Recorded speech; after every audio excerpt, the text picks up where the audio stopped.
Shoutout gali sa mga papa na nagabulig sa inda mga asawa sa pag-asikaso sa inda mga anak pagkaaga. So for today's video nga ni mga kadangas, amo po ini siya ang ganap namon permi pagkaaga, ang papa ninda ang nagaduhol. Ingat ingat. Love you, mama. Ang cute-cute lang. Bye-bye. Ingat ingat. Love you.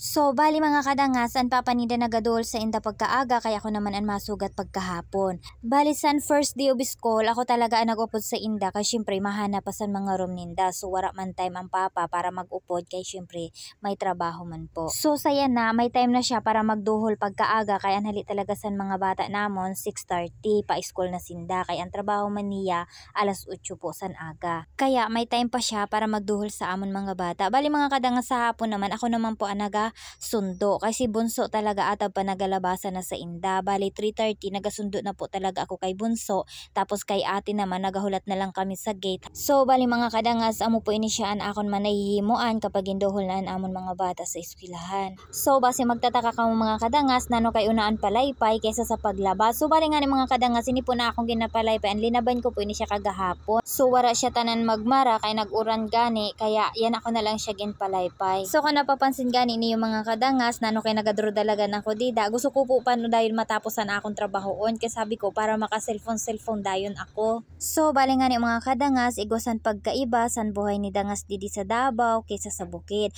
Ayan, so shoutout ko gali mga kadangas sa mga nagapiim po gali sa akon hano. Nagapiim po kung kumusta na daw po kami, kung mayaman na daw po kami. Agoy Rode, sana all mayaman. Irog po sina ang PM ninda sa amon mga kadangas, kay imbayaan daw po namon ang buhay namon sa bukid, basi ginaisip ninda nagkadi kami didi sa Davao kay gusto namon magyaman. Paano man po ang amon pagyaman, ang trabaho san akon asawa helper, kag nakikistaran man lang po kami didi. So bali mga kadangas, dili ko po ina siya ginakaalo, kaya mo po na siya ang kamatuudan. Pero dili ko po ina siya ginalang lang na trabaho san akon asawa, kay at least sigo kami sang pangturot-tosto san amon pangangailangan sa uro adlaw, lalo na po sa amon mga anak. Bali may mga rason o dahilan na mahirap minsan ipaliwanag nano po kay nakaabot kami didi sa Davao. Pero mga kadangas, anusad ko po dida na dahilan, ayaw gusto ko po makaupod po talaga an akon mama. Kaya sa mga naga-PM dida kag sa gusto pa po mag-PM kung kumusta na po kami, okay lang po kami, maski diin nyo po kami daron na lugar, okay lang po kami basta uropod kami kay maaraman po kami makiupod. So kung ma-PM na naman kamo, kung didi na talaga kami habang buhay, dili po naton aram kung hanggang